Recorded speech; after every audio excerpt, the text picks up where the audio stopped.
Alrighty, well, welcome to the September 9th, 2013 Carver School Committee meeting. If you would all rise for the Pledge of Allegiance. You may be seated. Welcome. We'd like to begin our meeting with any comments from the general public this evening. Do we have any comments from the general public? Mr. Bella? Yes, right up to the mic there at the end.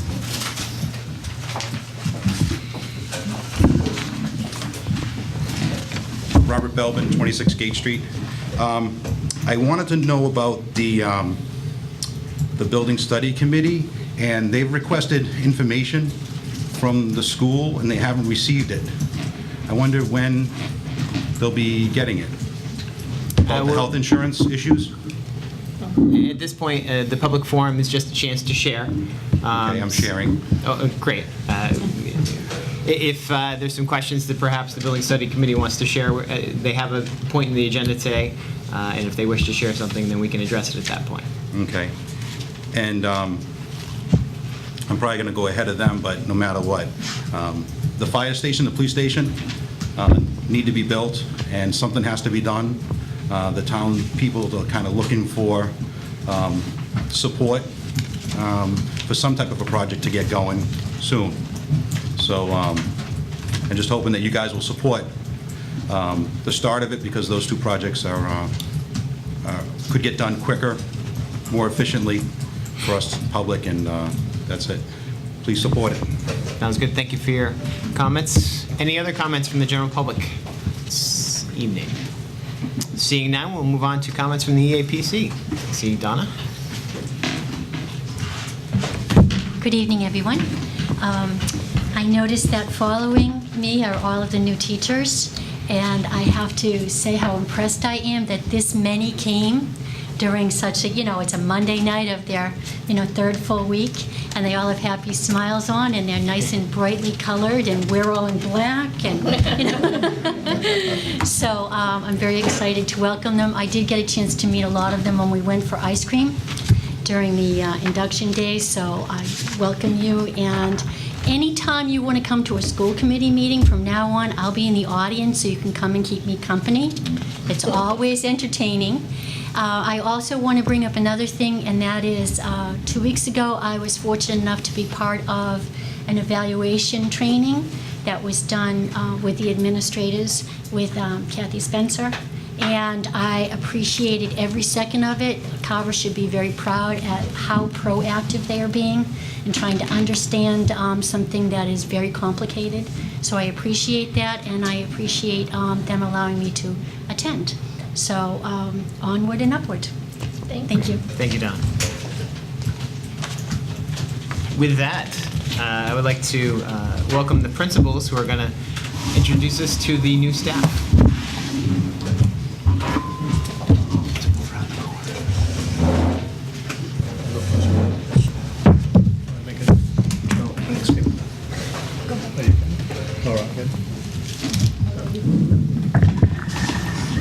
So I'd just like to say, before we introduce the new staff, I'd just talk a little bit about the hiring process. And I said this at our opening day for the faculty as a whole, so some people have already heard this. For each of these positions, we really had an outstanding candidate pool, really strong. And I know I can say that to middle high school, and I think Ruby can say the same for the elementary school. Some of these positions had over 200 applicants. Then you'd go through those applicants and you'd find 40 people who you'd say, wow, these people are really qualified for this position. And then from that, you had to narrow down and decide to interview 6 or 8 or 10, depending on the position. And then you bring the applicants in and say, and you'd interview this group of people and say, wow, these people are all really outstanding. So from my perspective, I thought we just had outstanding candidate pools. And I want to congratulate each of these candidates for rising to the head of those pools. And really thank them for the beginning of school. Overall, they've really done an outstanding job. They've made the transition really well. I think every year it gets more complicated to come into a school system and take on the multifaceted responsibilities that a teacher has. And I think they've approached that with diligence, with dedication, and with perseverance. So I'd just like to thank them for all of their hard work at the beginning of the year and say congratulations to them. And then we'll just recognize them each individually. And anything, Ruby, that you want to add to that would be great. Yes, good evening. I'm Ruby Maestas, proud to be the principal of the Carver Elementary School. And I do want to reiterate what Mr. Neef is saying about the hiring process. I know that this is one of the most important tasks that an elementary school principal performs. And I just want to say that the leadership at the elementary school is such that we have really involved our teachers in this process, and so it's a wonderful experience. They all worked with me in the hiring process. We started, we have 12 new teachers that I'm going to introduce this evening, but the entire process was very positive, very encouraging, and very much a working with the elementary school teachers to get to where we are with all of the new folks that I'm going to introduce you to. So I'm very proud of the hard work that the elementary teachers collaborated with me on, and the associate principals, and overall, I can say there were over 300 applications for an elementary school teacher position, so it's very challenging, but I can also tell you that the best candidates, they rose to the top. So again, and that's why I'm proud to be the elementary school principal at Carver. So with that, I will start. And if, as I mention your name, if you can stand up and come stand behind me. All right, so I'm going to start with, and some of our folks aren't here this evening, but mostly everybody worked really hard to be here tonight. Kristen Andrade and Liz Norcliffe are working with us as speech and language pathologists in our speech and language department, and they are unable to be here this evening. Lisa Kasani, come on over. Lisa Kasani is a grade 2 special education teacher. Matthew Cartmill is a grade 4 special education teacher. Matthew Kavanaugh is our music teacher. Nancy Conley joins us as an elementary school nurse. Thomas Elder will join us as a physical education teacher. Bethany Frazier, grade 5 classroom teacher. Amanda Haynes is our school adjustment counselor, and she is unable to be here tonight. Anna Lane, grade 2 classroom teacher.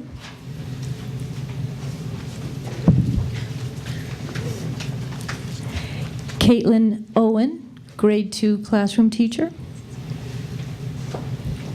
And Christine Riley.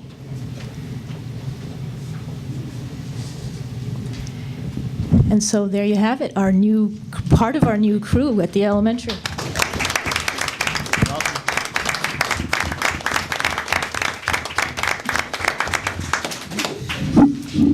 Well, thank you all for spending your time with us this evening. Thank you.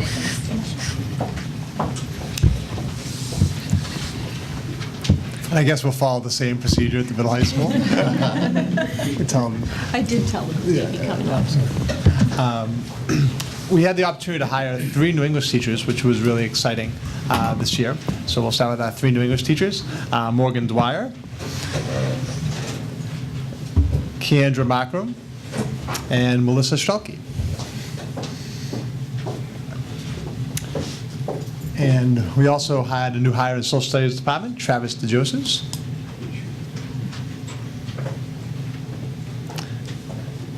We had a second new hire in the Social Studies Department, Joe Bianco. Joe was actually with us last year for half the year when Mr. Mitchell retired. Joe took Mr. Mitchell's position, but then he's returning to us in a full-time spot this year, but he was unable to be here this evening.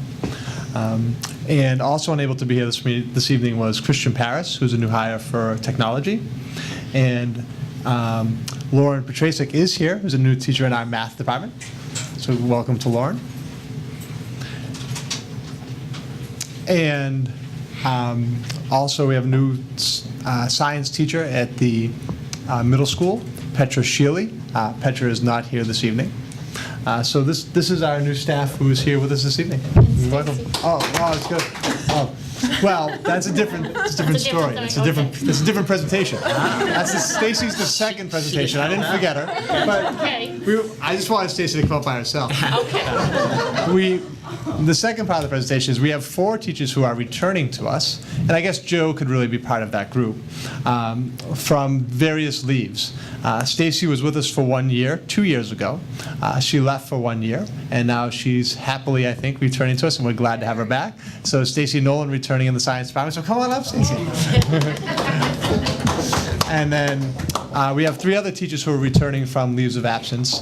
They're not here this evening. Some of them are veteran members of the staff who were with us for several years, but took a leave of absence either on maternity leave or extended professional leave.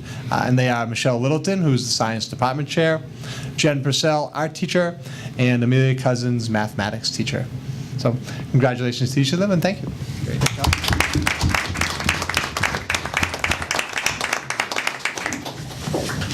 Thank you all for coming, and thank you for introducing them to us.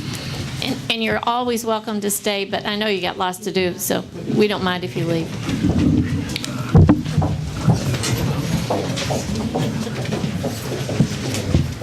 While we give you a chance to do that, we'll look at approval of the minutes for August. Let's see. We have a motion. Yes, I can make a motion Thank you. to approve the regular session minutes from August and the executive session minutes from August. Thank you. Sounds good. Done separately or as a It can be bundle? packaged. Second the motion. All right. Currently, we have a motion for the regular session minutes and the executive session minutes for August 12th. Any discussion at this point on those 2 minutes? Yeah, we have an abstain. So with that, all those in favor? Aye. Aye. Any opposed? It is unanimous, and we have 1 abstention. With that, we'll move on to communications, Liz. Yes, as you can see, there is a letter from the MSBA which informed us that they would be calling us to make a visit with their senior study evaluation group, which happened in 2007 previously, to mainly review the conditions of the building. And it's usually done by architects and engineers from, in this case, it would be New York State. And that's what we thought that was going to happen until 7:45 this morning. And they called me and said instead of having a senior study, they're just going to come visit. Because they can't imagine that Carver Elementary School has gotten any better. So that their former senior study would probably be all the evidence they needed, but they wanted to come down and talk to us before proceeding any further in the procedure. So they will be visiting us this week. And so that was as of this morning. As soon as I put something out, it always changes. So to me, I guess to the committee, I would say it's a good sign because we're seeing them. There's progress here. So when they do come down to us, we'll have a better idea really where we stand. And so it's a good step, I would say. And they're visiting us before they visit anybody else. So I would think. So I think that's a better sign. Do you have a date for that yet? Yes, it'll be Wednesday. Okay, thanks. So, With that, we will move to reports. yes, every year at the elementary and high school and at the administrative level, we engage in making an improvement plan, which usually starts around the beginning of May and really lasts through the whole summer. And the process is the school councils meet with the principals and develop the school improvement plans, which you hear in June. And then those get folded in to the district improvement plan, along with administrative goals and known compliance issues that we have to meet for the Department of Education. And then this is really the roadmap for how we plan our work for the entire year. And 3 years ago, when they set out the new standards for administrators and teachers, we organized, we've had this for years, the school improvement plan, but we've organized them under the 4 administrative goals of instructional leadership, management and operations, and then the community engagement, family and community engagement, and professional culture. The teachers have teaching all students as their second one and not management and operations. But because this is the plan on how we'll accomplish things as a district, that's how we organized it. And here they have the copy, and once the school committee gets a chance to have their review and ask any questions, it'll be put up on our website. And when teachers go to make their SMART goals, or principals or administrators, this is always a good landing pad where you can go here, and most everything that we do is keyed into the district and school improvement plans. We started this last year. We have a little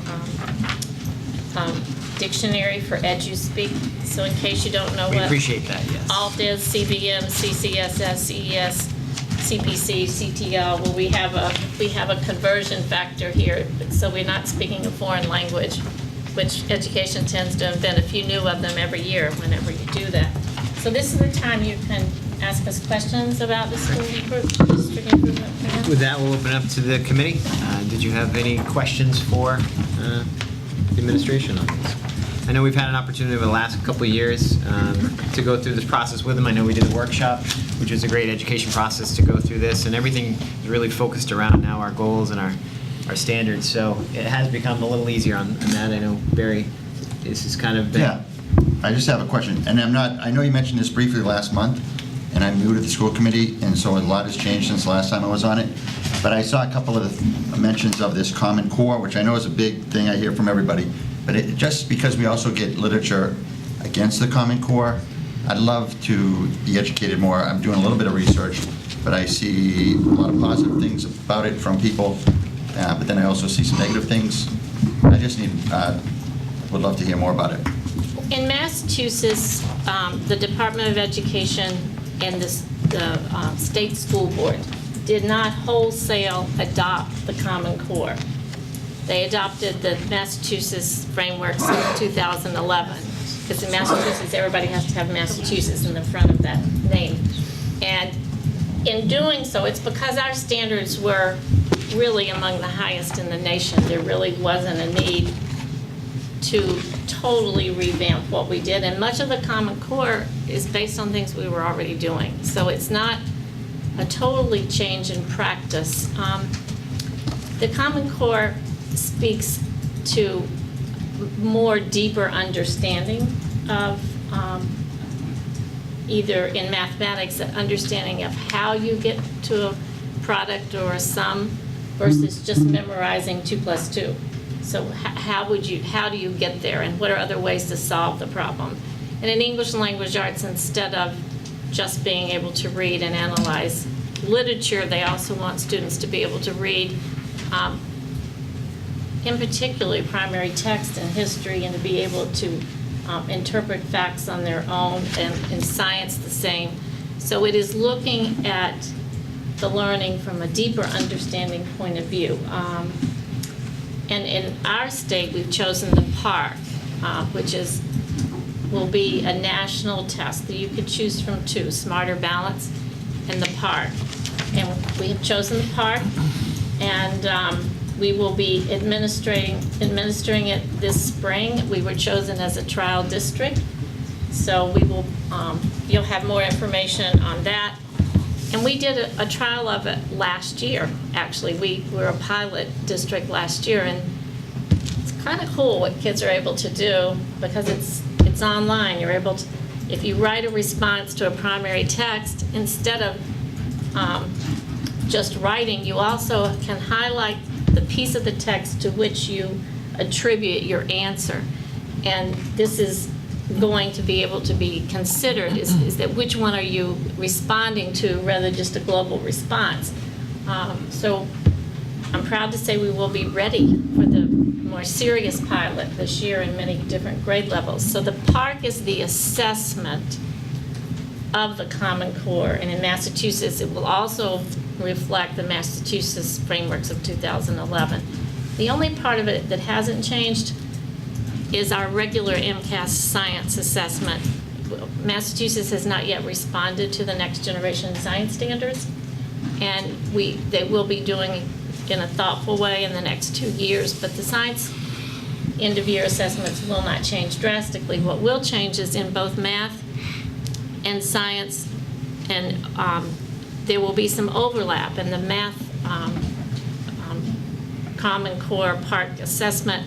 There will be some science readings that they have to interpret data and do mathematical computations from. So science will be included in that way, and social studies in the ELA part as well, is because they're going to have some text-based prompts that are that way. So that's the short course, Yeah. but we'll. MPark is going to replace MCAS? Yes, on a phased in. This year it's going to be, well, for us there'll be 2 types. There'll be the regular park pilot test that we're going to do, which, how many did they say today, Meredith? How many districts?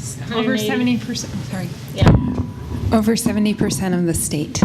right. We had a webinar today on how to administer the park test. And then there will also be, the MCAS test will be park-like and have some prompts that are blended in with the regular Massachusetts frameworks.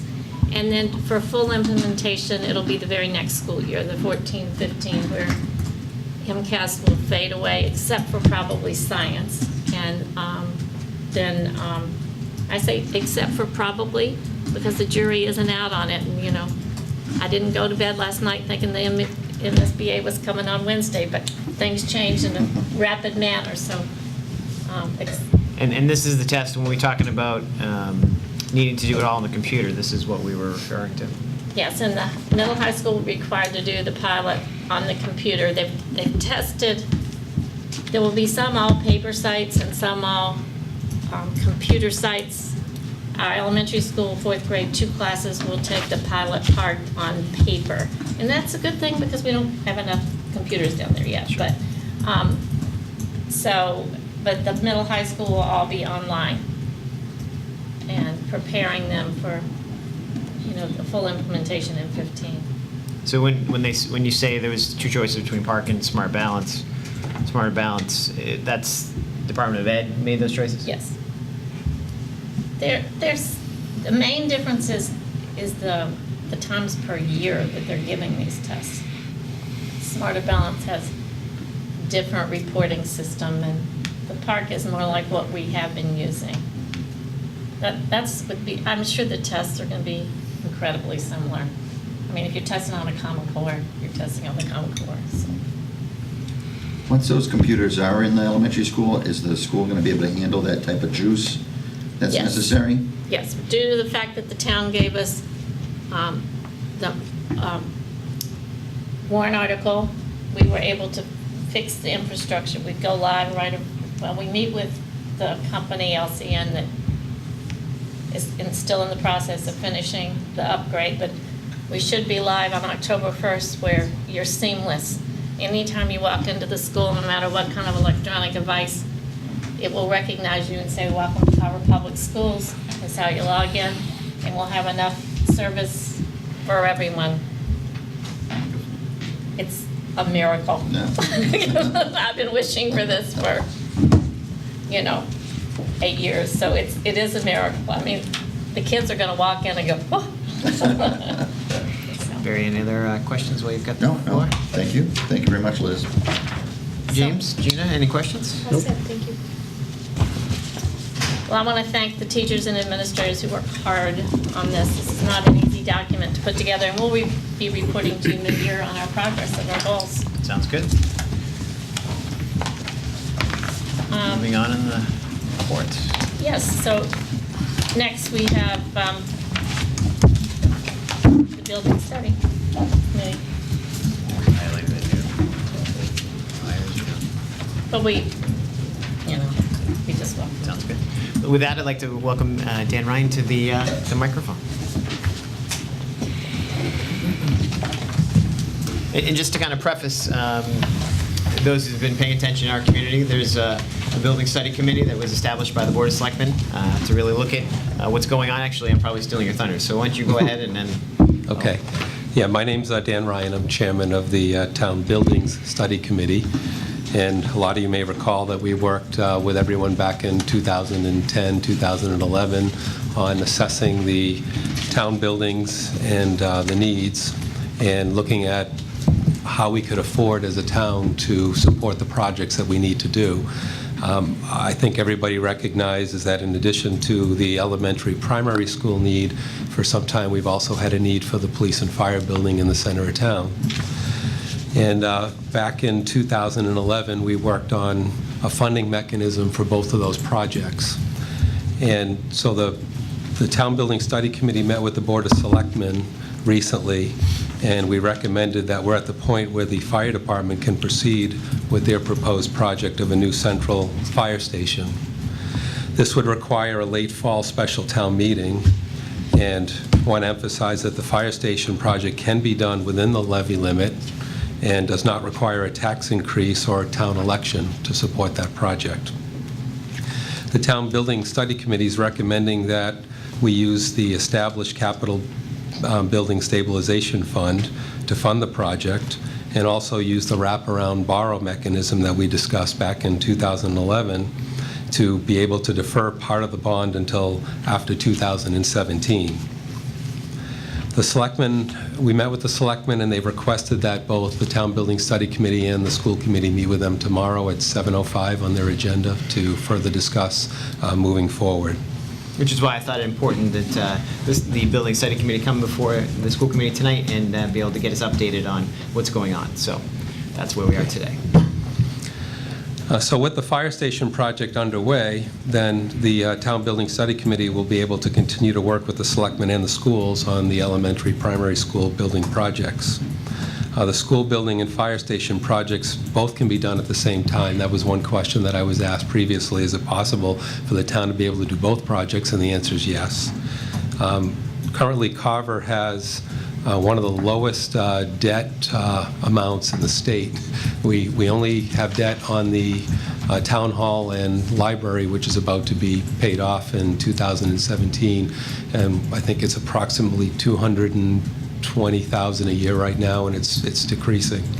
So we do have very low debt in the state, one of the lowest. So looking at the Capital Building Stabilization Fund, a couple of points that I wanted to bring up was that we actually looked at that as a mechanism for the school building a couple of years ago. And it was the opinion of the town's financial advisor and bond counsel that the Capital Building Stabilization Fund could not be used for the school building project, mainly because it's not what's called an automatic funding source or dedicated revenue stream. So if those of you remember a couple of years ago when we looked at this, bond counsel was saying we need a dedicated revenue stream in order to do the school project. So back then, the Board of Selectmen, and bond counsel, and I think some of the school officials were involved in looking at what we call Plan B when we made the presentation to town meeting and the elements of Plan B. And this was listed in that plan, but it was rejected because of that reason of not being a dedicated revenue stream.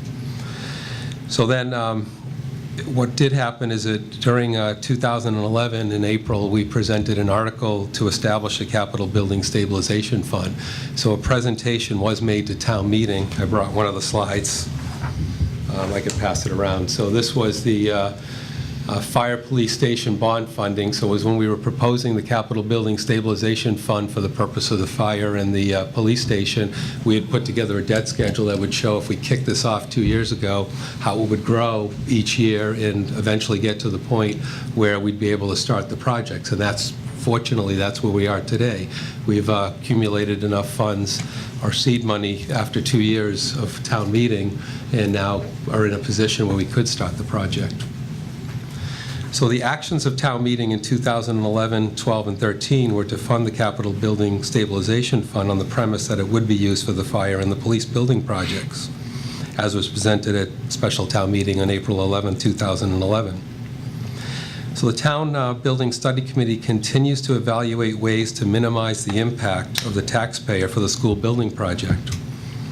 Given the amount of bond, we all know that it's going to require an MSBA grant and a dedicated revenue stream. And one of the options back then for that dedicated revenue stream was to look at a debt exclusion. So just how much we're going to need is going to probably be determined in the up-and-coming process here as we go back into this with the MSBA. So it is the intent of the Town Building Study Committee to recommend that we do parallel projects. And as I mentioned earlier, we do have the ability to support the two projects. We will continue to pursue funding options for the school project. And once we move forward with the fire station project, in addition, we presented a strategy called a wraparound bond. And so the way that basically works is that you're deferring part of the bond payment for, say, a said project, such as the fire station, until after you pay off the library and the town hall. So it caps the amount that we would be using as a town or be obligated to pay. So for example, if, say, we went out for a bond for the fire station and it was going to cost us $500,000 a year for the fire station bond to pay off principal and interest. Well, the way the wraparound works is that the town would only be charged $500,000 even though we owe $200,000 for the town hall and the library. So they essentially wrap that bond around. So for example, we'd only have to pay $300,000 the first year of the $500,000 bond, and they would subtract off the $200,000 is what they call the wraparound.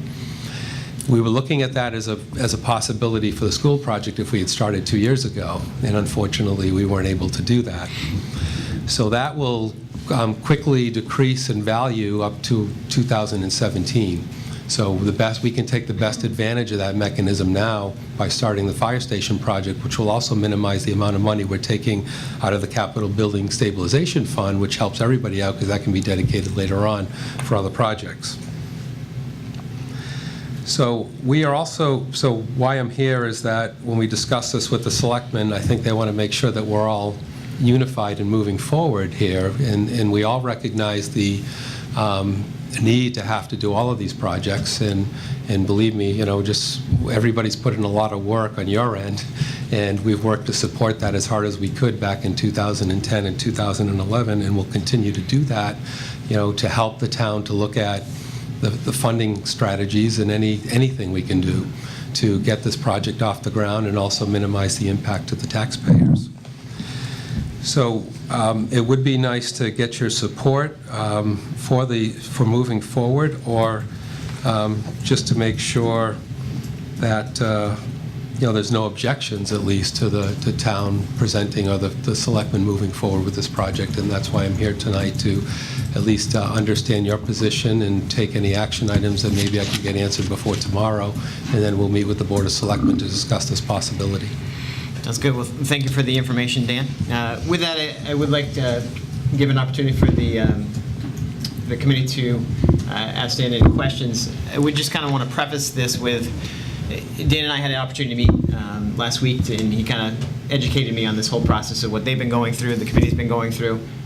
Great stuff. Clearly, there's some things that we can't take advantage of as a school committee to get this project done, which is why they are looking at this as dual projects. But I think the challenges we have is, as we move forward in our projects, and we're dealing with the MSBA, and I think our challenges are going to be, we don't want to jeopardize the funding source that is the MSBA. So when we talk about public support, if the MSBA sees this as supporting a project and going, well, why don't you worry about your project? I'm not sure how that's going to be viewed. I think each of us as citizens can support things. I think we need to have some discussion as a committee on really what stance we need to take on that, and I think maybe Liz and Pat can help, knowing the MSBA, on really publicly. I think personally we can all have a stance and support things, but whether we can do that publicly as an entity, I just want to make sure we don't jeopardize that particular project. It's clearly, we want to work, we invited you here to make sure that communication continues to work. We know you guys are working on our project as well, and to make sure that that continues, but I just want to make sure that we're not jeopardizing or compromising anything that may affect the MSBA and how they view us and where we stand with that. So with that being said, please fire questions away, and then we can have that discussion afterwards. But Mr. Chairman, through the board, may I ask a yes, question? please do. Dan, did you contact bond counsel about the wraparound bond for the fire in the police department, and what was their thoughts? We had actually come up with that idea as our committee in discussing with bond counsel several years ago. We haven't gone back to them yet. We're, again, trying to get off the ground here, and we do need to have a meeting with bond counsel to see if it is still a feasible mechanism. Back then, they had mentioned that other cities and towns had used that mechanism, so it was viable 2 years ago. And again, yes, we would need to get authorization from the Board of Selectmen to start to have these discussions, but we would probably only do that if everybody wanted to move forward here. And bond counsel said that that was a viable option? The wraparound technique, 2 years ago it was. Other cities and towns had adopted that, and it was a nice little mechanism for us to be able to take advantage of. So if, with the wraparound, if you're looking at the bond then in 2017, there's no sort of guarantees or locks if rates go crazy or things change, that at that time, when you have to deal with that if things have dramatically changed on that aspect, that it could end up being a lot more than we would expect? It would be, we would be capped. So for example, going back to my example, if our obligation is to pay back $500,000 a year, the way the wraparound works is that if we had a liability of $200,000 for the town hall and the library, they subtract that off the first year. So say the second year happens to be $200,000 again, they do that the second year. When it gets to its end in 2017, they just go right to the 500,000 number, and that's what you maintain moving forward. That's why it's called a wraparound, because you're capped at the amount that the town has to come up with per year. And so what essentially happens is that they push that debt to the end of the schedule. So that's what the impact to the town, but it allows you to start the project sooner than later, in the sense that you'll be, as a town, capped to the obligation of the $500,000 for the life of the bond, and then you'll just wrap around the payoff of the town hall and the library. And as you stated, as of right now, there is no consistent flow into the stabilization fund, which is what would be required to really assist the school in its building process anyway.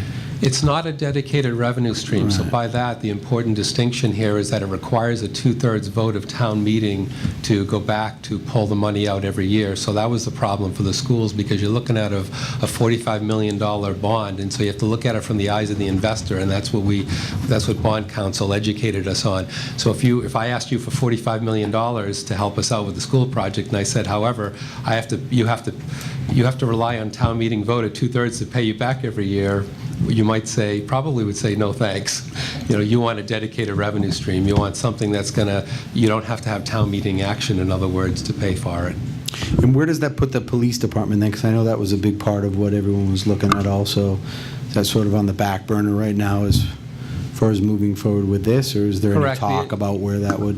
Well, the idea was, I think, amongst the previous police chief and fire chief, they had looked at the moving of the fire department out first, and then renovating that current site. That was the plan of record a few years back. Thank you. I remember way back then, it sounded like the fire department was going to move across the street to where their drill building is. Correct. And that's complete. And then eventually, and since the old building was there, that's when they'd work on the police department. Correct. It would take about 2 years for them, probably, by the time they get their building committee off the ground. You know how that works. It gets the study done and breaks ground and moves forward. It's going to be a couple of years, and the police department would have to wait those couple of years to see how that plays out. Yes.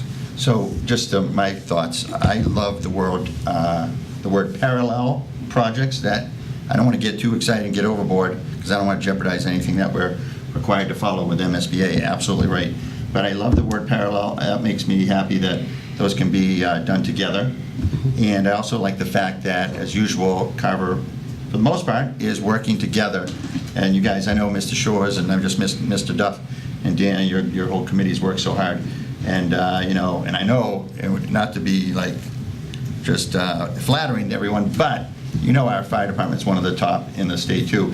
And just like our school system, we do well in that area, the school and the fire and the police for that matter, with very little. So, I mean, imagine what we'd be able to do with these, what good buildings, and whether it's a school building, police department, fire department. So I commend you guys, your committee, and as long as we can keep that unity, as a town working together, I know we're going to get all this stuff done. So, but that's a key. We can't be, backbiting and bickering. Not you, Dan, but just that's what's exciting about this upcoming year.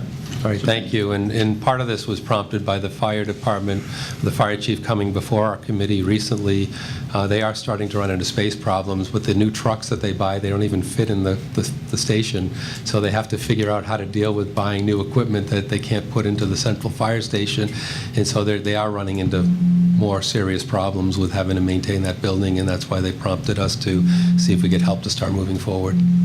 Well, I think from what I've seen, the MSBA has been involved in a lot of districts with buildings and new schools, and many of those districts have done parallel projects with senior centers and fire departments and police departments. So I don't see where that would necessarily come into a negative from their aspect.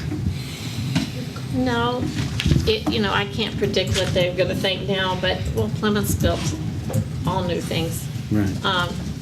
I think what they're looking for from us is, before they invest one more penny in Carver, Commitment. to make sure that the town is committed to this. Commitment. And that there aren't competing interests, that's what they're looking for.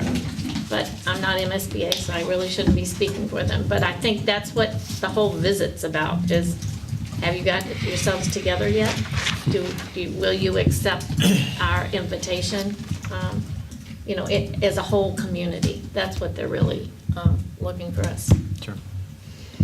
I mean, and Dan and I have had a chance to kind of talk some of this, so to me it makes sense. Clearly, it's funding sources that they're looking for the fire department, that they don't help our situation. So really, great, do something with it, is my personal viewpoint. So I just think, as a committee though, as I'm leading our group, making sure we make the right steps to be in line to support selectmen in the building study committee feel they're supported, but still take the proper stance, I guess.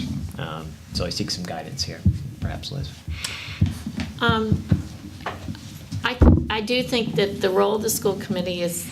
Right. Clearly, we're here. We were all elected to focus on school. That is why we're here. If I was a selectman, I'd have a different mindset. My role here is school committee. Our focus is school. So clearly, that's not going to change. I need to be an advocate for that. So we are going to be all for the school. It would be appropriate for people to their personal convictions, but as a school committee, it would be inappropriate to take a stance on something else, because it's out of their purview. Okay. But as citizens, Right, and that's kind of where my gut is on this. That's it. But it's if we got into that stance, we'd be asked to be voting on the highway signs and things. Right, and that's why I think it's important that you were able to share with us where we've got the information now, knowing what's going on with the town. We're encouraged that we're not forgotten, that you guys are still focusing on our project as well, and how that's going. If the selectmen need more from us, we'll be there tomorrow, and we can share that with them as well. But know that I personally, speaking as a citizen, think it's a great idea. But I think that's probably our best stance if we all agree at that point as a committee anyway. The fire chief did come to visit me and say didn't want anyone to think that he was trying to be divisive or, and I said, of course not. Your role is to work for your people, and my role is to work for our people. Hopefully we can all work together. Absolutely. Correct. And I think the board was just pretty much two things. One is they wanted to make sure there were no objections, saying, oh, no, don't do that. You'll really cause problems. So they wanted to make sure there's no objections because, again, we understand the sensitivity of moving forward with the MSBA process. And we've been through it before, and it's a hard process, and we want to do everything we can to continue to support that. And that was kind of their I think stance, when we discussed it with them at the last meeting, is to make sure that we at least had a chance to meet with you. And, well, maybe you can't take a vote to support, just to make sure you're going to say we don't object to you as a town moving forward and doing what you need to do as a town to support the fire department. Great. Excuse me, may I ask just a couple more questions? Sure. Do you have any figures what it would be to the taxpayers to run simultaneous buildings? What kind of cost? I don't even have a figure or a number, and I didn't get the handout or the... The fire station project is not going to result in any kind of a tax increase. It's all within the levy limit, so there's no impact at all. So what happened is that 2 years ago, when we established the Capital Building Stabilization Fund, we carved out what was called personal property new growth. So what that meant is that if there's any businesses in town that buy new equipment and get taxed on that, like an excise tax for your auto, I guess you can think of it that way, we were taking that money. Now, the benefit to that for establishing this program is it allows us to be able to take care of our infrastructure, which has been, as you can see, aside from the last projects that were done, which were the town hall and library, which were many, many years ago, we haven't had a mechanism by which we can keep up with it, and we need to start doing that. Do we know how much is in that account? It's around $1 million. So what's happened now, and this is the nice thing about this mechanism, is that instead of, as we collected personal property new growth, it didn't get into the operating budgets. So it became a mechanism. So now the base is $400,000, which means that is not in any of the operating budgets. It's now part of personal property taxation that's gone into this account. And that's why we're able to now start the fire station, because with the wraparound would give us enough money, more than enough money, to start that bond. Do we have any figures on what it's going to cost to do the fire A station? couple of years ago, it was estimated to be about $8 or $9 million. That was the estimate. It would all have to, as you know, the same with the school. We're going to have to go back through this process and see what the new number is, but that'll all have to be done once the town decides to move forward. Well, and I think you brought up, that's the one point I think as a school committee we would look at to say, okay, how does that affect potential dollars for the school? And clearly it doesn't. So clearly it's another positive for the school project as well. Right. Great. Thank you, Dave. Okay, you're welcome. Thank you. And thank you, committee. Yes, thank you for coming. Thank you. Thank you, guys. Good night. With that, we have an update. Yeah. Patrick has an update for us, because we have another favorite school topic. too. Our favorite topic. Okay, I'm going to give the committee and the folks an update on two things: the high school wastewater treatment plant, and then a quick facilities update. Just as a go over real quickly, we've got a wastewater treatment plant up at the high school that has not been permitted for the last 10 or 12 years, and we all know that it's under DEP's guidance with the Board of Health that we continue to operate. Until last year, when they said, okay, the ride is over, now we've got to do something. And the two choices were to do a new wastewater treatment plant, or to do a Title V system as we did over at the elementary school. The Title V system would be about 1/4 the cost of a wastewater treatment plant. But there are guidelines and so forth that we had to follow. So we hired an engineering firm, and they did a very comprehensive study. And they came up with the fact that we could, in fact, under the current usage, which is water usage, come under the guidance, come under the requirements of a Title V system. And between the DEP in Lakeville and the Carver Board of Health have given approval of a variance request. Now, if you took a look at the variance request, the first page is just, that's it, that's the variance request, plain and simple. The second page, though, gives, the second letter gives some additional information and basically shows that we are right on the edge. We are borderline with a Title V system. Mm-hmm. That if there is any growth, We could add 20 people, I believe. then it all was. you got to do is add 20 people to the high school building, and then we would violate the waiver.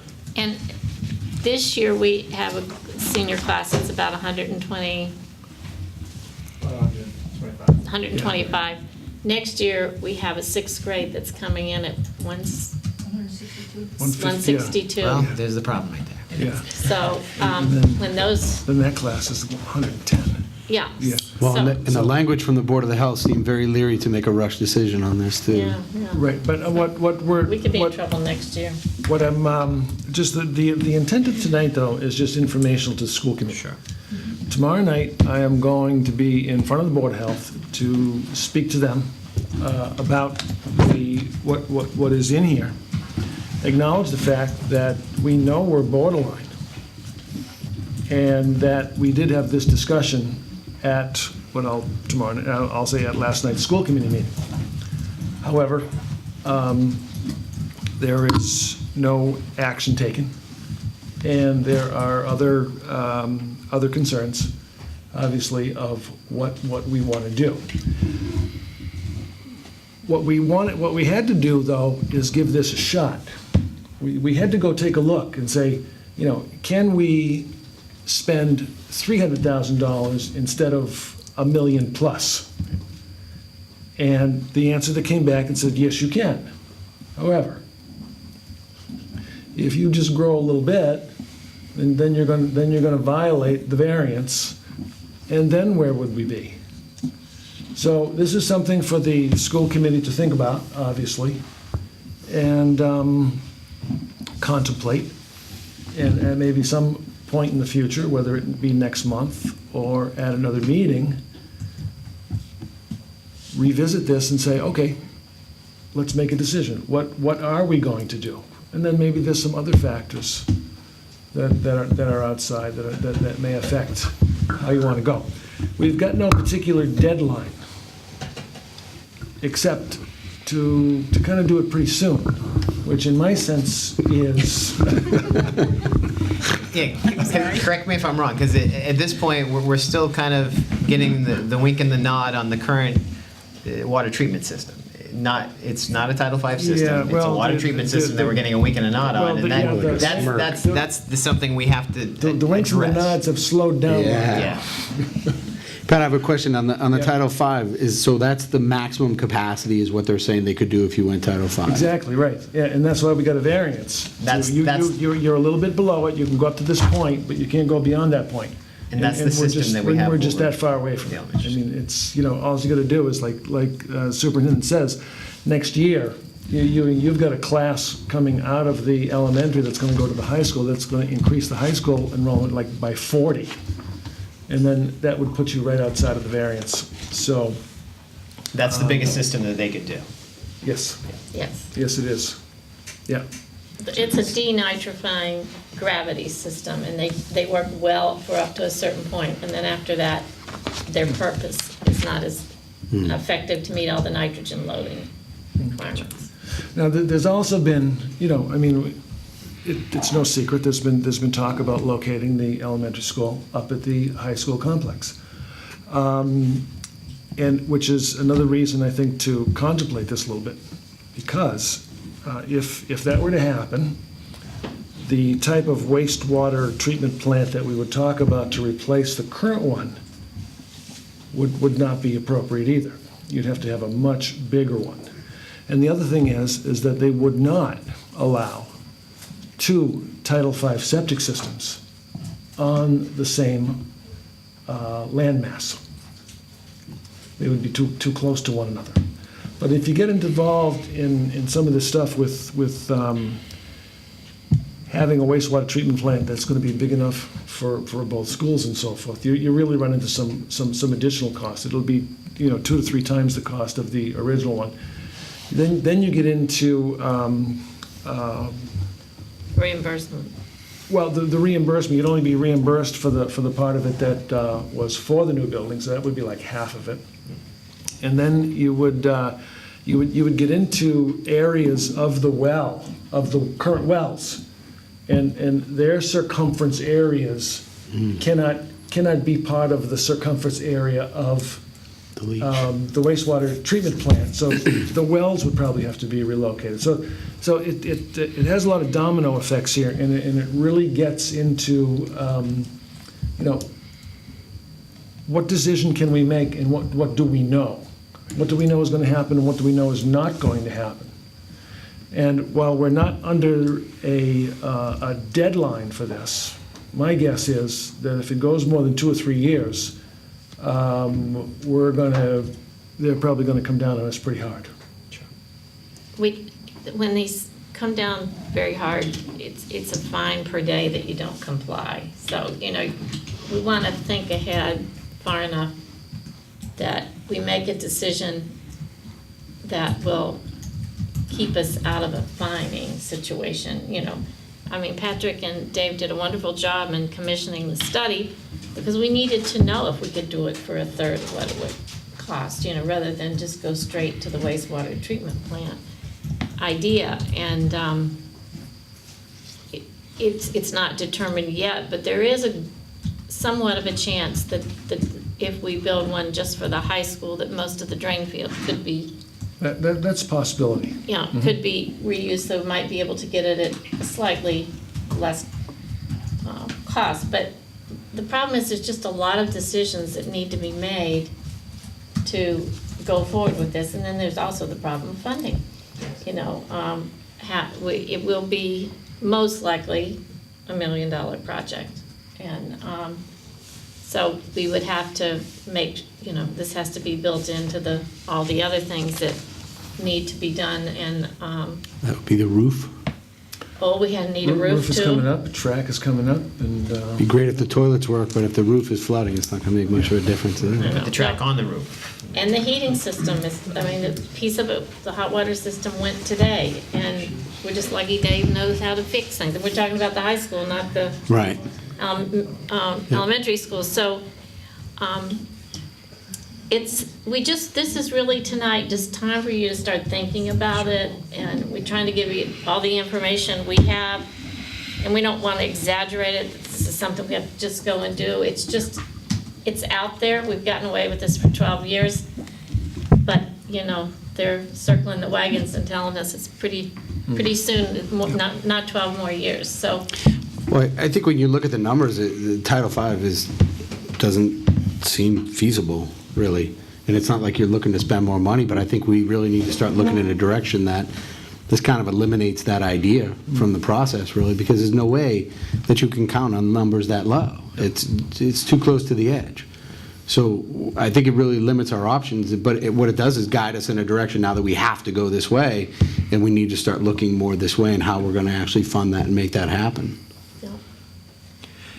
Any other thoughts from the committee? I agree with James. I think clearly the letter was a strong point of you're on the cliff here.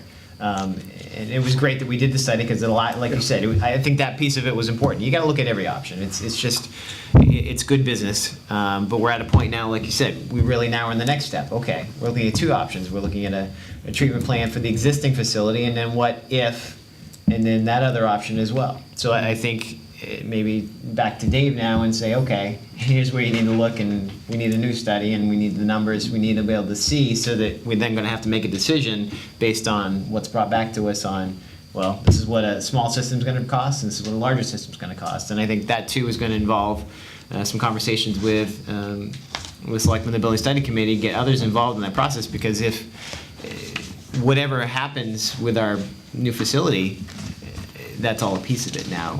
That decision is all tied in.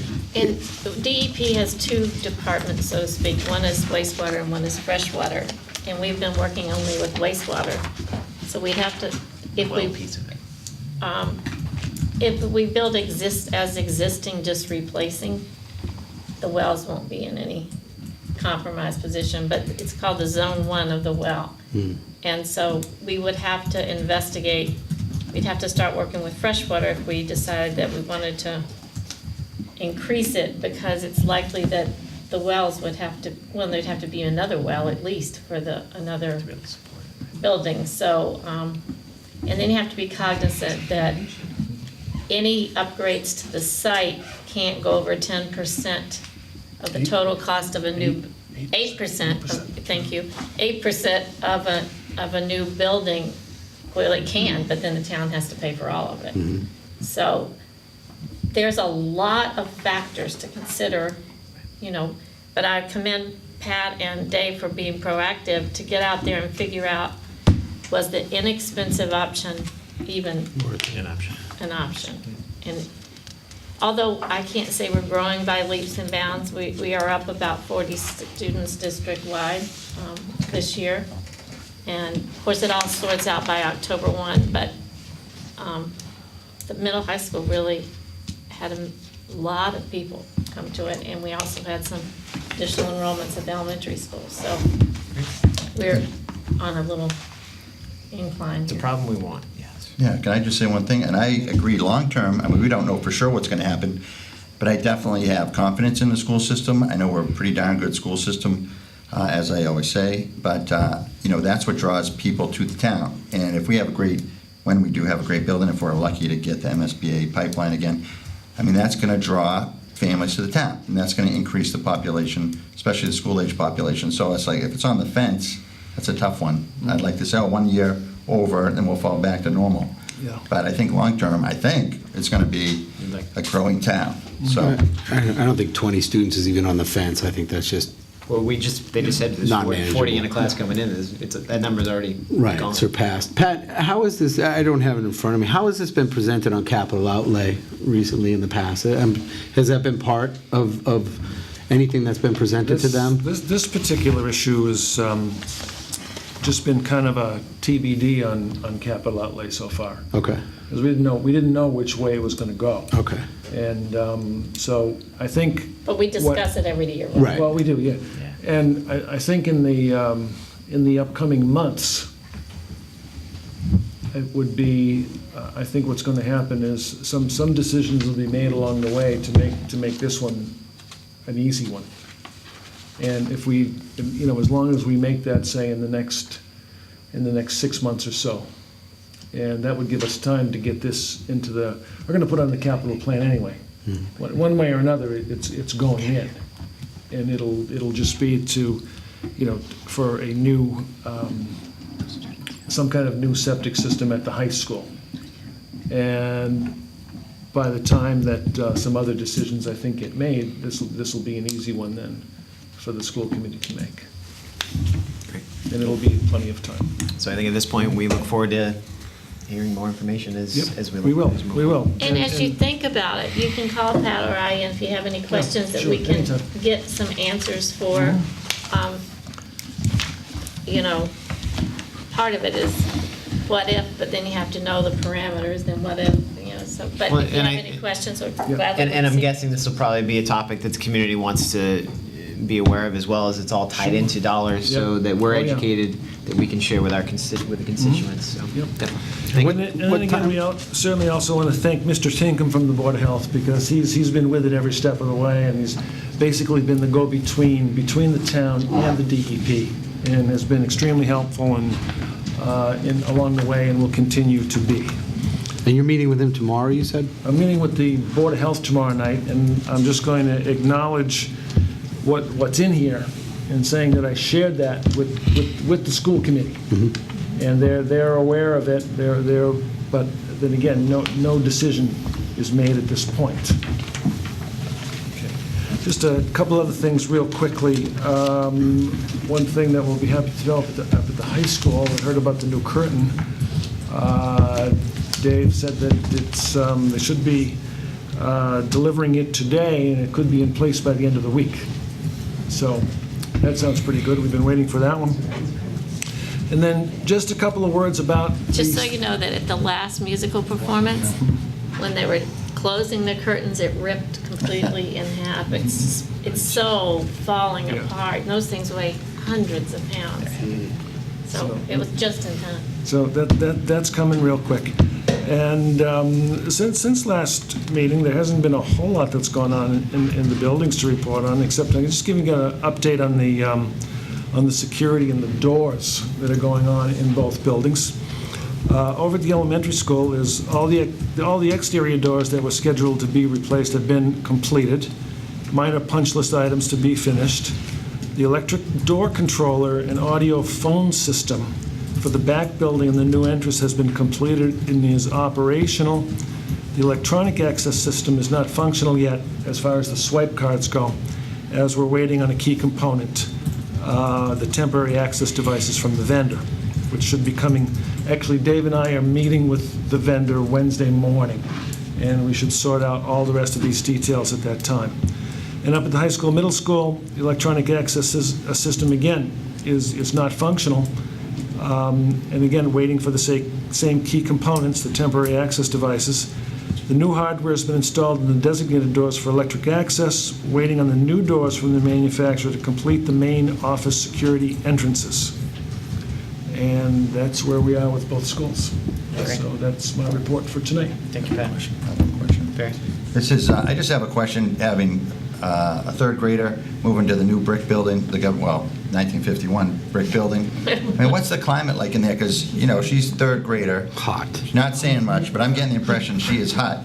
And she's used to a hot house, so it must be really hot if she's coming home, you know. Only on hot days. Yes, except soon it'll be over, January. But I mean, I remember that when my son went there 6 years ago. So what do we do? Give them water, fans, what? Well, they're all allowed to bring water bottles and drink water whenever they want, but the real problem is the climate control, even with heat, is completely gone. It's, who's down there where the art room used to be? Deb Johnson. Deb Johnson. There is no control in that room. They have to open their windows to get the temperature down in the winter because it just, thermostats just don't work. Every room is different. Every room is different. So, but it is not possible to control the climate in the classrooms in the Governor John. A point we'll be making on Wednesday. Yes. It was bad last week. Today wasn't nearly as hot and humid, but there were days last week where it was almost unbearable. So we encourage the children to bring water bottles and, you know, when they have to keep hydrated. Right. We also have fans that we have the custodians bring into different classrooms, so there could be 2 fans circulating in 2 different corners of the classrooms. And the reason I bring it up is because, you know, you have a snapshot of a moment, which I did 6 years ago, and you think, it's just September, it's just this year, it's going to be fixed. And I know if we could fix it, we would, because we have a great team. But just again, another demonstration. I said, gee whiz, it was pretty bad in '78 when I went there. So, I mean, if that my oldest kid go through it, and now my youngest kid's going through it, I just cannot, and I won't have any more kids, so I don't have to worry about my kids. But, I mean, the future kids at Carver, I mean, why do they have to keep going through this? Why do they have to keep going through this? So I know we're all working together. It was great to see Mr. Ryan and the team, and all of us were doing whatever we can. And I know the towns, based on the election season, they were open to it, putting everything on the table. But those types of examples, the public doesn't get to see. So I definitely want to share it. I know you guys know about it, but some people watch it on cable. But, you know, that's the type of stuff I think we got to talk about when we do express it to the public. And, you know, in the past, like 5, 8 years ago, people would say, you know, I lived through those conditions, or, you know, but it gets to a point where it has to be better. So I just want to highlight it when I can. So thanks, guys. Thank you. So, for family and community engagement, we'd ask the Recreation Committee to give us some feedback on your summer events. So, Recreation Committee. Welcome. We're glad to have you. I'm Kimberly Clark, chairperson, currently chairperson of the Recreation Committee, appointed by the school committee. I can give you an update on what we're doing, and then if you have questions, you can just let me know. We were told we were short members for a long time. We were told we have 2 new people appointed, which would make us a full 5-person committee finally, which would be fantastic. We haven't been introduced to those 2 people yet, so I can get you those names when I have them. We went to town meeting with an article warrant requesting approval for CPA money. They had approved it, but we needed the town to approve them giving it to us. It was approved with an addendum to it that we had to add 2 existing fields The reason they weren't involved in the initial warrant was because at the time that we started the application process, we weren't allowed to rehab current existing properties, so we were looking to explore 2 new properties. By the time we got to town meeting, because as you know, everything takes years to happen, they had changed things over that we could work on existing properties. And so at town meeting, people brought up a good point of including those in our exploration. We're looking at trying to develop new fields. There's not enough room in the schools, there's not enough room in the fields. So that's kind of where we're picking up, is the field part. We're looking at Savory Meadows and Church Street as new property, potential new properties. It's just exploratory at this point. We have no idea if we'll even be able to use them, but they're town-owned properties, so we're exploring all our options. I am working with Jack Hunter right now to do the proposals. He's writing them up, and then as soon as he has them ready, then I'll look at them, and then we'll send them out, hopefully get things rolling before the ground gets cold, because we need to look at the ground. Lifeguards. We are in charge of the lifeguard program at the 2 ponds that we have town beaches at, Johns Pond and Sampson Pond. We were at risk of not having lifeguards this year, just simply because of a shortage of lifeguards. We put out advertisements, notably late for us. Unfortunately, our chairperson at the time was ill. Nobody really knew it. He didn't even know it, and he actually ended up dying. So we were off a schedule that we should have been on, but completely due to unforeseen circumstances. We still had about 2 months, though, to make the hires, and we just weren't getting applications. We did literally last hour. I mean, I called. We wanted to make sure we had 2 lifeguards on at a time, just for safety issues for our lifeguards.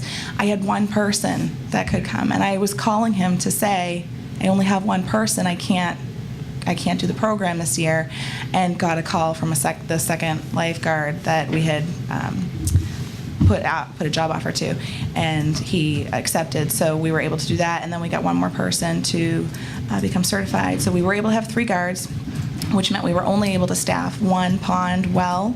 We were not able to staff John's Pond. We did keep Sampson Pond well staffed. That was big news, apparently. Is that an issue of funding, or is that just a matter No, of... as a matter of fact, the rec committee had never had a salary line item to pay lifeguards. This is the first year that we made sure that was put aside, because there was a debacle last year with the swim program not happening and not being able to fund the lifeguards. We ended up having to cut it. So this year we made sure that all the funds were there, existing, ready to go, and we just couldn't find hires. Because we were able to squeak by this year, I talked to the Red Cross Aquatics Director for the Northeast, and I asked if there was a reason why we wouldn't be able to do certification courses right here in Carver. And she said absolutely not. She said they can do waterfront certifications, and we obviously it's dependent on the weather somewhat. But she and I are working to schedule something for early June, say, because usually we start our lifeguard season after 4th of July weekend, just because it's usually local hires and they're not here for 4th of July. So usually after that week, we start the following Monday. I did put in emails to the guidance counselors at the high school to see if we could work together with them about advertising that directly to the high school students, or if they had recommendations. It was like within the last couple of weeks of school at the end of last year, so they weren't able to get back to me, and I hadn't followed up with that yet this year. But that is the current plan. The current plan is to host our own certification courses. There would be an initial certification, which is a different course than the recertification, which we'd also like to host. And if there's enough interest, we'd like to host a swim instructor certification so that that program can get back and running, because it's been 2 years out. So that's our lifeguard and swimming update. And then passes is the only other thing that we're really doing right now. We've had Museum of Science and King Richard's Fair for this year. Those are both gone now. The only thing we have left right now is Edaville Railroad passes, and it's a reservation system, and people can contact us for those. And That's good, about because all I always have. thought I had to go to the library, so that's why I missed the The King Richard's library fairs. does That's have good. passes for everybody watching. But they didn't have the Edaville, and they didn't have King Richard's, so that's good. Oh, okay. This is why I'm glad you're here. As I understand it, the library is going to be carrying Edaville passes. However, last year there was a problem with people taking passes from us and the library, and Edaville was none too happy about that. So, because they do, I mean, they're doing a service to the town. Sure. They only allow us 4 passes a day, and they told us to try and do it 2 per household so that everybody gets a fair shot at passes. The only way that I could give out 4 passes is if, let's say it's a day or 2 before that day, and I don't have any bookings for it, I can allow a family to take all 4 just because why let it go to waste? But yes, so everybody watching, don't try and double book. It's not okay. And I will get a call. So just for public's sake, and since you have the audience, are we good on committee members at this point? Are you Yes, still looking for people that are interested? we have 5 full members. Great. However, I have been informed that one of them may be leaving Carver. I don't know. This is all up in the air. So if you're interested in getting involved in the rec department, Please don't ever hesitate to contact us. There's a lot of things that go on. The sports leagues are all volunteer also, and they come to all the meetings and are part of a lot of things in terms of field development, and parent input is important for us. So yeah, definitely contact us because our committee is a lot more in flux than committees that are voted in by the town. Our committee kind of comes and goes. So I'm new to the town. I only moved here 3 years ago, and I've been on the committee the longest of everybody on there. So that tells you something. But yeah. anyone with thoughts or comments? I had a question, if you don't mind. I don't want to put you on the spot or Not about my anything. attire, is it? No, not at all. I'm not really dressed very I know professional. the CPA funds are looking towards the new fields and possibly renovations of the old fields. Is there a maintenance involved in that at all? Because I know DPW used to do some work, but now presently it's all volunteer work as far as maintaining the fields? It's not all volunteer work. DPW Is still- and Buildings and Grounds are still involved. I know that there is a lot of parent volunteer and league volunteer because I do it too. But no, they still are involved, and they do a lot of the mowing, and they take care of the sprinkler systems, and they do all the trash services, and I mean they're still heavily involved. So they're still good, okay. And we actually had a request. Forest Street is used much more minimally than the other fields, just simply for the size of the field and the parking that exists there. So it's most used, if at all, during the spring, just by Little League, as far as I know right now. But we did have a request from a local organization that they would be willing to upkeep the field in exchange for use when our leagues weren't using it. So I'm in discussion with Buildings and Grounds and DPW because they're involved enough that I need their okay to say yes to that. Okay. It would be totally okay with me and our committee because we'd like to see every piece of land that we have being used well. Yeah. So that's about Thank you. some of it. They are involved. Kim, thank you for coming. Well, you're very welcome. Look forward to seeing you again. Thank you. Thanks. Thanks. So the MCAS scores are reported, but they're still embargoed. So we can't give any detailed reports, but we thought we would talk about the district accountability status, and I turn it over to Meredith. Thank you, Liz. I actually thought that it was a departure from the norm to get to present to you tonight on something that I can't really talk about. So I thought that the 30,000-foot view would be good. Before I actually start, I just wanted to really quickly compliment Carver teachers and administrators for the amount of time and all of the effort that they put in this summer around professional development and training and preparation for implementing the 2011 Massachusetts framework. So I just wanted to publicly acknowledge the fact that we had great participation in that and a lot of commitment on the part of our staff. So in regards to district accountability, if you remember last year, I presented and spoke about the adequate yearly progress waiver and the fact that the state of Massachusetts was granted that, and now we look at the relationship between performance on the MCAS and then student growth. So that is looking at how students did the year before and then how much they grew during the instructional year when they take MCAS again. And so those two different factors are weighed into district accountability. And on the Massachusetts Department of Education website, you can go in and you can actually look and see each district's accountability status. Right now, as Liz mentioned, all of that data for the 2013 MCAS season is embargoed, and the embargo will be lifting soon, and then we'll be able to present out with more detail in October. So at this point, I'm happy to announce that the preliminary report would indicate that we're a level 2 district, which means that we've made some growth over the past year. Typically, there are level 1, level 2, level 3 districts, and then you can keep going.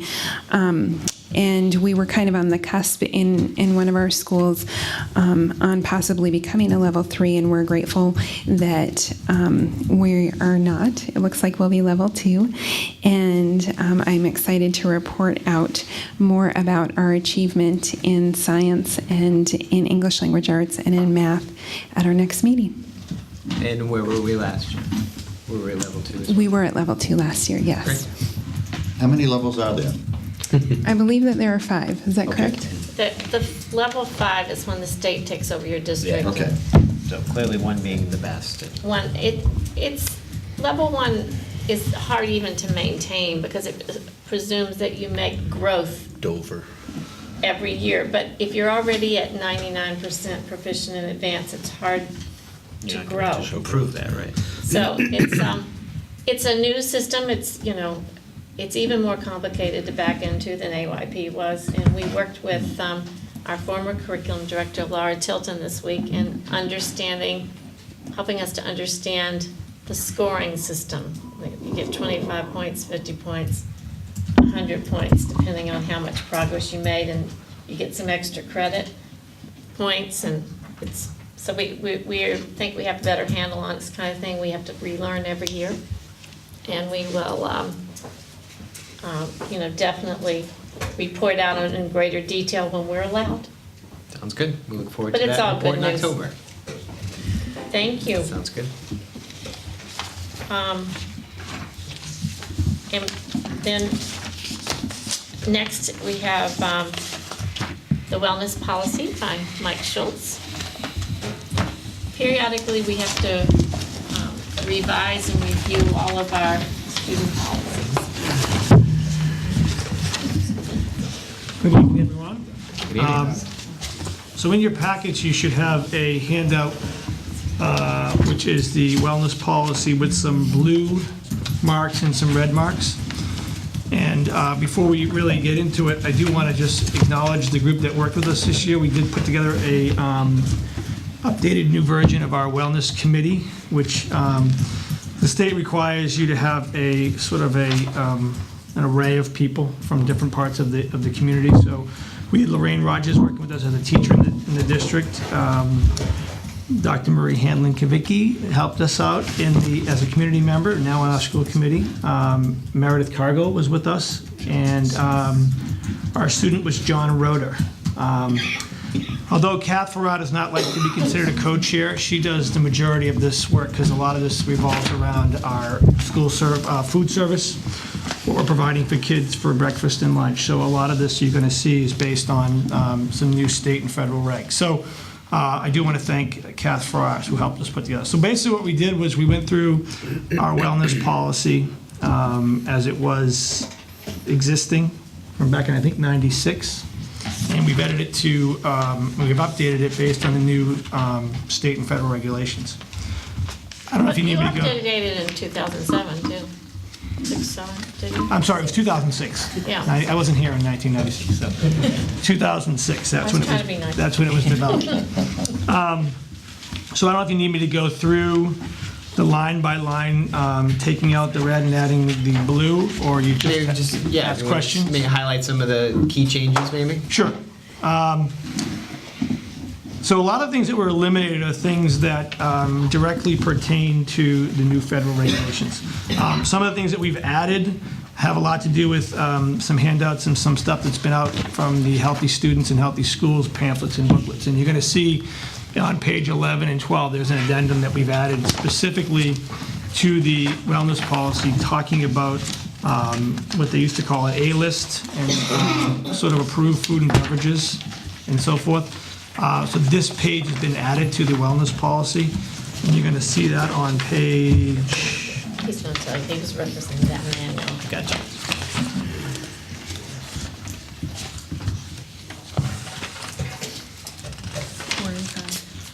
What page is it? 4 and 5. 4 and 5? Okay. That's sort of a big highlight, add-on. A lot of the stuff we've removed is drinks during the school day. The new regulation 2014 says it can't have anything other than water in our machines. Candy and soda are not allowed during the school day. And page 4, here it is. Page 4, we've inserted 11 and 12 from the Healthy Student, Healthy Schools booklets per mass regulations. We eliminated a whole section on food, beverage, and candy. Some stuff about, again, about sports drinks and fruit juices and so forth during the school day. And then a lot of the details here about student nutrition is stuff that, again, pertains strictly to what we're offering for our breakfast and lunch menus. So I just want to be clear, the red is deleted. The red we have deleted, the blue is added, and the Excellent. black is existing and will stay the same. Thanks, Mike.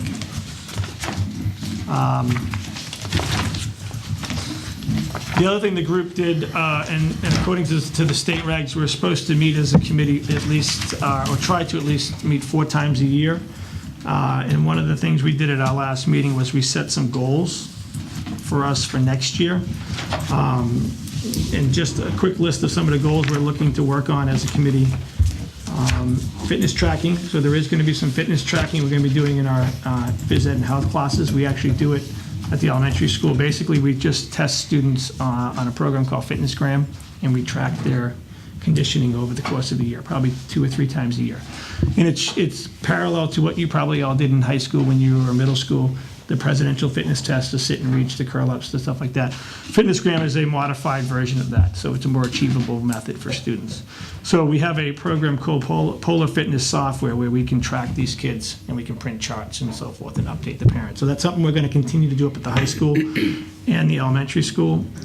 We are desperately in need of a middle school health teacher. It's something that I think we fall short on at the middle school. We do the best we can with our staffing, but our middle school students aren't exposed as much to some of the issues that we need to. We were looking into a program called Botvin Life Skills, and we met today with them, Mr. Neef and I and Kim Duane, and we've set out a course for 8th grade students for some healthy choices and drug and alcohol awareness. For our 8th grade students, that's going to fill that void for this year. And we purchased it with, We've purchased a program, and we've set dates specifically when they're going to be coming throughout the school year. Some of the things we really want to do, and we've done this before, and we've had little success, hopefully it's going to improve, is community involvement.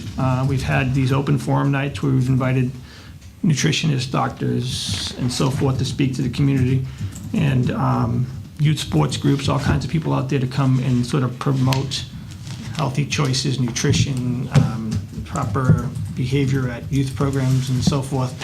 And we don't get a huge response, but we're still working on that. We're talking about a newsletter for as part of our wellness newsletter, and with nutrition facts and sports facts and so forth. And then just making that connection with the SAD and mobilizing the community program that's going on at the high school. So those are some of our goals as a wellness committee moving forward now that we've revised our wellness policy. so this is something that the school committee needs to vote on, but if you would like, since Mike is here, you can vote to waive the process of a second reading and then just adopt the revisions tonight. So you Does anybody have can- any questions? Yeah. I'm just, again, I have a question, because remember those workshop a few years ago, you introduced a book called Spark? I think you all were involved in that. Is the school philosophy followed any of that? I mean, it's just a book, but it sounded very appealing rather than, Yeah, well, so we did do some of that, and we actually wrote a PEP grant around that whole concept, and we were not funded for the PEP grant.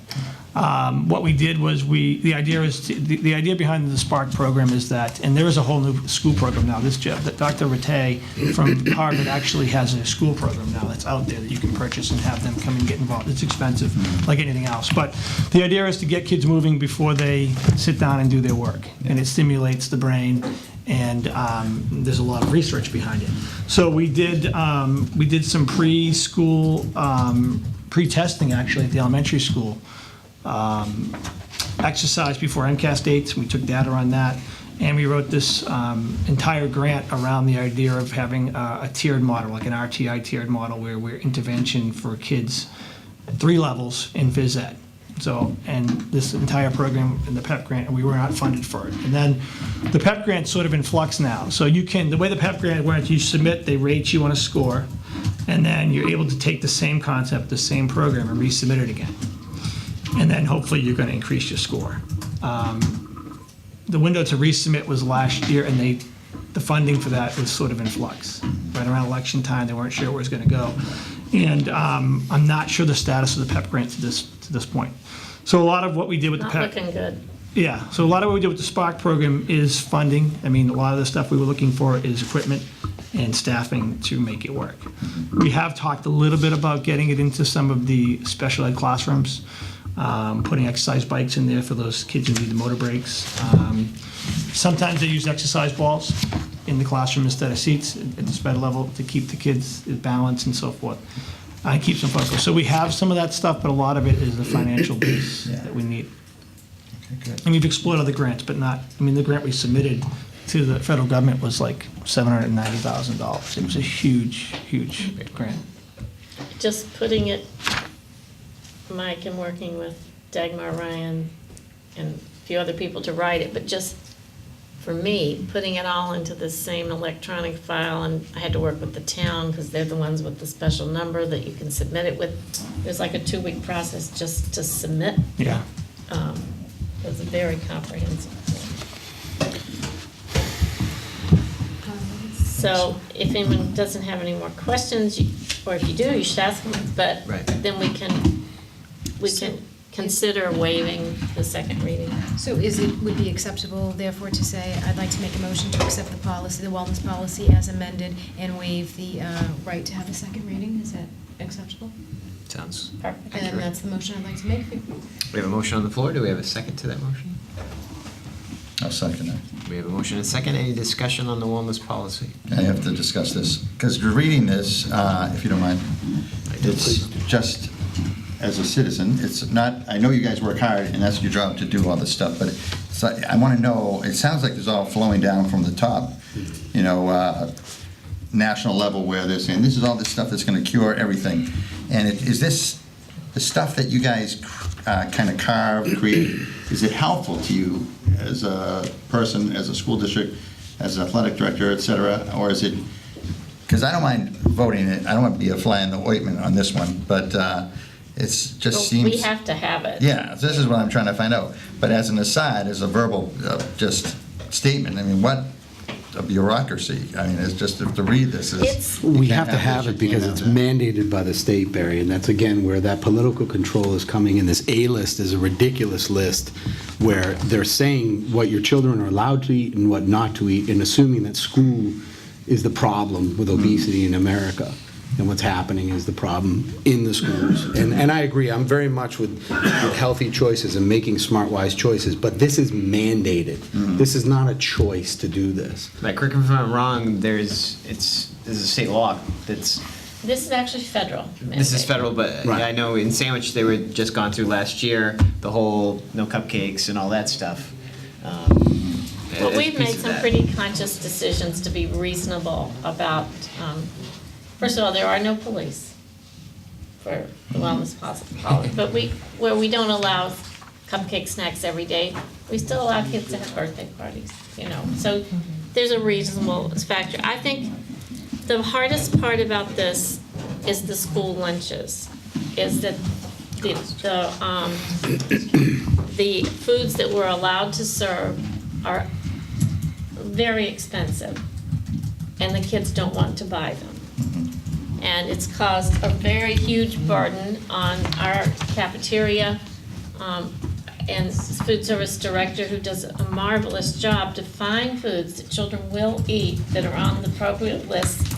And then it's also ties into the free and reduced lunch, because you have to meet all the guidelines in order to get that money as well, you know. And we have 23% of our children get free and reduced lunch, so you can't just say, I'm not gonna do it, you know, because that's, Exactly. it's all, They've got us. You're locked in. And you're reducing all your sizes here, which then make those children more hungry, so then they'll go get a $1 meal at McDonald's. well, I know, contrary to that's its a problem, but purpose. they did allow us to increase some of the meal sizes this year, Even flexible. yeah. This doesn't look very Kids talk to me in the hallway, can you make the lunches bigger? How many things do you think I have the power to do it? But- Right, and I think clearly we're dealing with an issue that's beyond this room, and I would encourage True. citizens to follow their heart on that.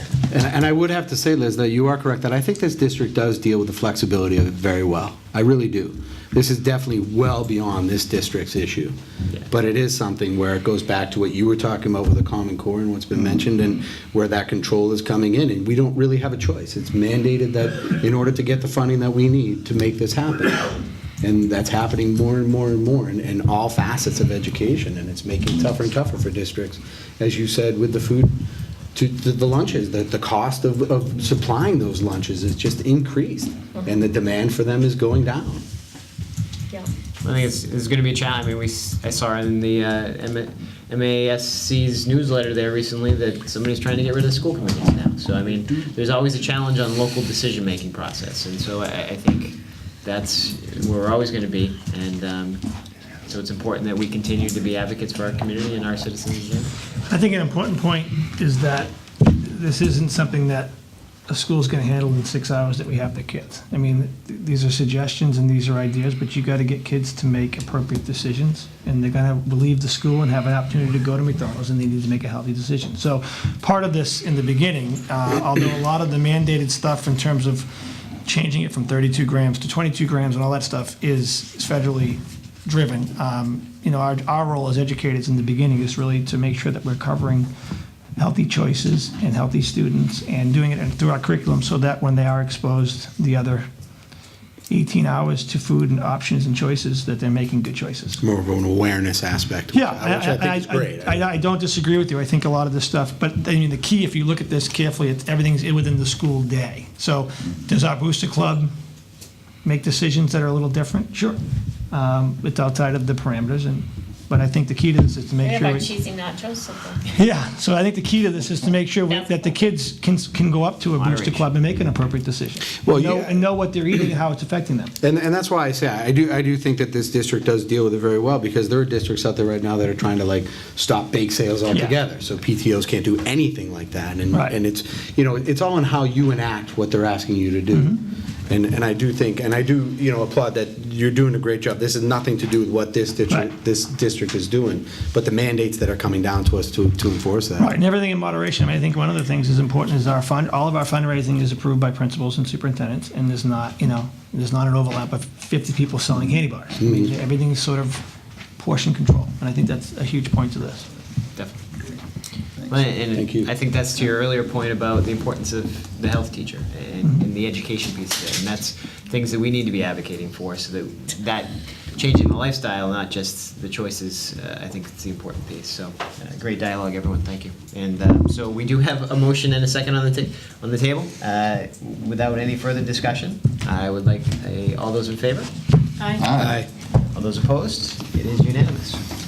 Thank you. Now Mike can check it off, and we're done. Thank you very much, Mike. Thank you, Mike, for your work and to your team.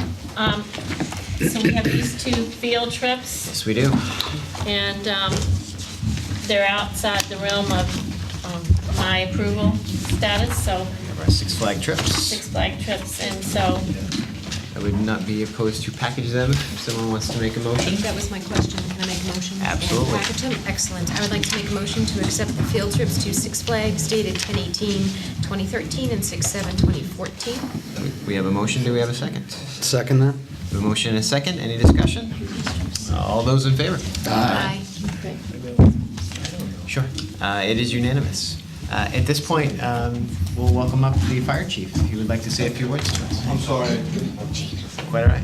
Come on up, chief. You don't have to be sorry to come to school committee meeting.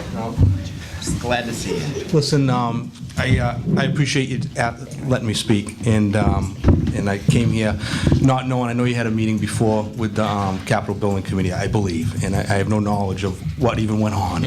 But I had, on a personal note, I just wanted to get something off my chest and let you know that your fire department has a tremendous respect for the school department and the schools, okay? And obviously, we have a need, and as you do, and I'm a full supporter in a new school and our children. So I just wanted to assure the school committee that from the fire department, we're obviously here to take the high road and work together. And no one will divide and conquer us, okay? So I wanted you to know that. And I know how things move forward, and we're all trying to reach a common goal and do things together, okay? But I think it's just important you hear that from me and not let other people speak for me, and apologize. I had to be at another meeting that was just really important. But again, if you have any questions for me, I'll answer them, but again, I have no knowledge of what was said. I just know what we're trying to all do it together. So again, I just wanted you to know that. Take the time to do that. We appreciate that, and know that obviously we continue that open dialogue, and we're glad you came. Okay. So, Thank you. Thank you. I appreciate it. Thank you. You didn't bring your puppy dog, huh? What's that? You didn't bring your puppy dog. See ya. He was a little dog. With that, any thoughts from our school committee this evening before we adjourn? I'd like to, I know that you were going to make some comments about the letter that had come Yes. through and address some of the concerns about the Common Core. Sure. I'd just like to briefly state from someone who actually works with that on a consistent basis, that, and I know, Barry, you had mentioned some concerns before, and obviously this is from my perspective. There's good and bad with anything that comes through, but I think there's a big scare of teaching to the test. But part of what was stated, did you have a chance to look through that letter at all? And, that's the theory of that's not going to be any different than it's been for the past decade with MCAS. And I think from a teaching perspective, the Common Core actually has some good benefits towards moving forward. Again, there's pluses and minuses in anything. But I think the one thing to keep core that's stuck in my head through this whole thing is that the Common Core is a standard. It's not a ceiling. It's not saying that districts can't go above and beyond with their students to move them above that. It's not like this is where we're going to teach and then that's it. And it goes to exactly what we talked about with the wellness program, where it's how districts enact what they're being mandated to do. It's not just that every district is going to buy this and now you have to teach every lesson this way and this is the way it goes. There's plenty of flexibility with it to improve and to increase and to move forward with it. But I also think on the same side of that, we're just, with that federal system that's coming through, we're adding another layer of government, which always adds another layer of mandates, which adds another layer of funding and more money. And the more we allow that outside entity to control what happens within our schools, the less control we really have of our schools. So there's a side of me that really hears and understands what they're saying, and the side that, in my enactment of it every day, realizes the benefits that do come from it also. And there are a little bit of both on both sides of that. And I would like to applaud the citizen who wrote this and people for coming forward and trying to be part and understand what's going on with that, but to keep that participation coming, and for that I'll kind of defer. Because I trust this great, again, I love flattering people, but it's true. I mean, I trust Mr. Neve and Ms. Maestas and Ms. Sorrell more than I trust the state government and more than I trust the federal government to do what's right for the people of Carver, the kids of Carver. So that's why I'd like to find out about it and not just poo-poo it and say, oh, radical, talk here in these letters. But, so again, the concept is everything in moderation is good for me. But I value your input as far as, every day, here, whenever, for your expertise too, because I trust a lot of you to guide us in the right direction. So, if this is something insane, I know you'd tell us, But it's always good to think about stuff rather than to just rubber stamp everything. So I'm glad tonight's been a great night for a good discussion and civil, which is always wonderful. So if I see you at McDonald's, I'll keep it. Yes, yeah, do as I say, not as I do. Remember the day on the Hill? Tina, did you have any thoughts for us? Wait, we got- Good? Yeah, I mean, just real briefly, I do want to thank, we do have citizens that continue to send us information and their thoughts, and I want to applaud that. I want to encourage, we do have a general public opportunity at the beginning of each of our meetings, so I encourage you to please come and share. Please take that opportunity to share, because we're in and about town and you find us, but we often don't always hear about things, so please come and share your concerns or your thoughts with us. That's how we improve as a community. It's everyone's involvement. And I forgot to mention it, and this kind of ties into it with the MSBA. I know we've had a lot of concerned citizens that have reached out to the MSBA and tried to find information from. And there are certain channels. It's not like you're reaching out to your local representative or your local senator. There are certain channels that we need to go through as a town to get information and work with them. So I would encourage you, if you do have concerns and want to get something from the MSBA, please reach out to the district, the leadership, myself, or the superintendent, and we'll be able to help you with that, just so that we can help that process along as well. With that, I'm really excited for the fall. This is my favorite time of year, so I look forward to all the sports teams. I would encourage you to please get out and watch the games that are going on in our district.